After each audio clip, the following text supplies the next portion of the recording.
Ration கடை இல்லை, ration பொருட்கள் கொடுக்கப்படவில்லை. உண்மையிலே இது அதிர்ச்சிகரமான விஷயம்.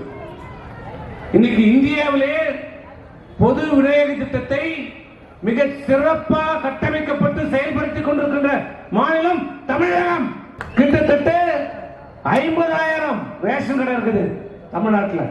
மாண்புமிகு அம்மா அவர்கள் கொடுத்தாங்க தேர்தல் வாக்குறுதி 20 கிலோ அரிசி மாதந்தோறும் அந்த மக்களுக்கு இலவசம்.